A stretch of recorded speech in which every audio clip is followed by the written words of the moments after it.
उत्तर प्रदेश उपचुनाव को लेकर कल दिल्ली में बीजेपी की मीटिंग और जेपी नड्डा अमित शाह के साथ यूपी बीजेपी के नेताओं की ये बैठक होने वाली है। सीएम योगी, भूपेंद्र चौधरी दोनों डिप्टी सीएम इसमें शामिल होंगे। प्रदेश संगठन महामंत्री धर्मपाल भी इसमें शामिल होंगे।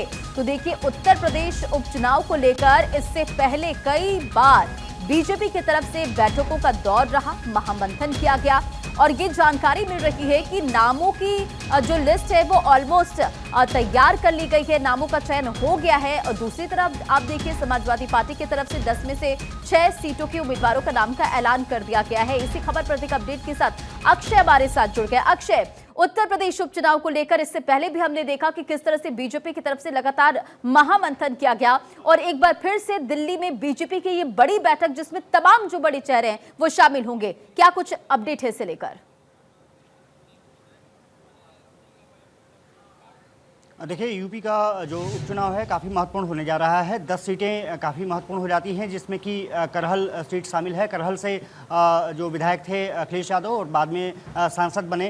इसके अलावा मिल्कीपुर, सीसा, मऊ भी सीट महत्वपूर्ण हो जाती है। कुंदरकी, गाजियाबाद से आपने देखा होगा कि सांसद विधायक रहे हैं, गाजियाबाद से सांसद हैं। गाजियाबाद की जो विधानसभा सीट वो काफ़ी महत्वपूर्ण हो जाती है।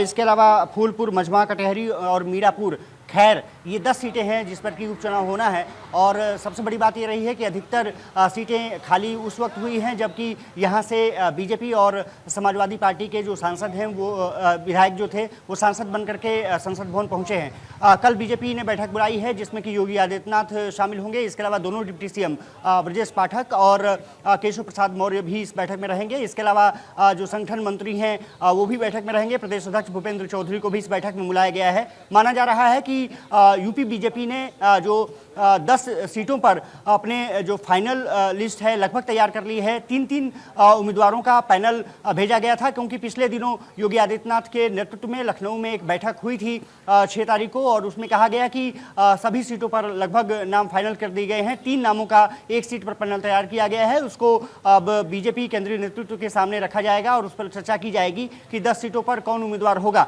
ये माना जा रहा है कि एक सीट जो मीरापुर की है वो आरएलडी को दी जा सकती है। इसके अलावा एक सीट जरूर संजय निषाद के खाते में जा सकती है, हालांकि उसका अभी फाइनल नहीं हुआ है। लेकिन माना जा रहा है कि बीजेपी ने अपनी सभी सीटों पर तैयारियां कर रखी हैं। कल जेपी नड्डा के नेतृत्व में बैठक बुलाई गई है। सभी जो यूपी के बड़े दिग्गज हैं वो इस बैठक में शामिल होंगे और ये माना जा रहा है कि केंद्रीय गृह मंत्री अमित शाह भी इस बैठक में शामिल होंगे, जहां पर कि उम्मीदवारों के चयन के पर अंतिम मुहर लगाई जा सकती है। ये माना जा रहा है कि यूपी का जो उपचुनाव है महाराष्ट्र और झारखंड के साथ कराया जा सकता है।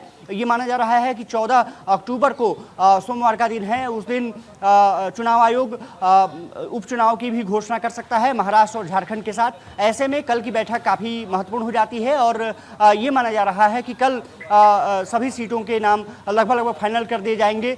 कल घोषणा होती है नहीं होती है ये देखना दिलचस्प होगा, लेकिन बीजेपी ने अपनी तैयारियां पूरी कर ली है और इसीलिए जो पैनल है वो 30 उम्मीदवारों के भेजे गए हैं, जिस पर कि 10 उम्मीदवार फाइनल किए जाएंगे। एक सीट पर 3 नामों के पैनल कहा जा रहा है कि शीर्ष नेतृत्व को ऑलरेडी भेजा जा चुका है। सिर्फ चयन की प्रक्रिया को अंतिम रूप दिया जाना है। कल जेपी नड्डा के नेतृत्व में उनके निवास पर बैठक बुलाई गई है और माना जा रहा है कि कल बीजेपी सभी सीटों पर अपने उम्मीदवार घोषित कर सकती है। हालांकि पहले चर्चा होगी और ये माना जा रहा है कि आरएलडी भी एक सीट पर दावेदारी है, क्योंकि जो मीरापुर की सीट है वो ऑलरेडी आरएलडी के खाते में थी। वहाँ के उनके जो सांसद हैं चुनाव जीते हैं, इसलिए वो सीट खाली हुई थी मीरापुर की, इसलिए आरएलडी को वो सीट दी जा सकती है। तो माना जा रहा है कि कल की बैठक बीजेपी की काफ़ी महत्वपूर्ण है। जेपी नड्डा ने ये बैठक बुलाई है। योगी आदित्यनाथ और केशव प्रसाद मौर्य ऑलरेडी दिल्ली में मौजूद हैं, कल वो पहुंचे थे। इसके अलावा ब्रजेश पाठक कल सुबह आएंगे और योगी आदित्यनाथ। देखिए, तमाम जो राजनीतिक दल हैं वो पूरी तरह से तैयारियां कर रहे हो और कल की इस बैठक में क्या महत्वपूर्ण फैसले लिए जाते हैं ये देखना अहम बात होगी।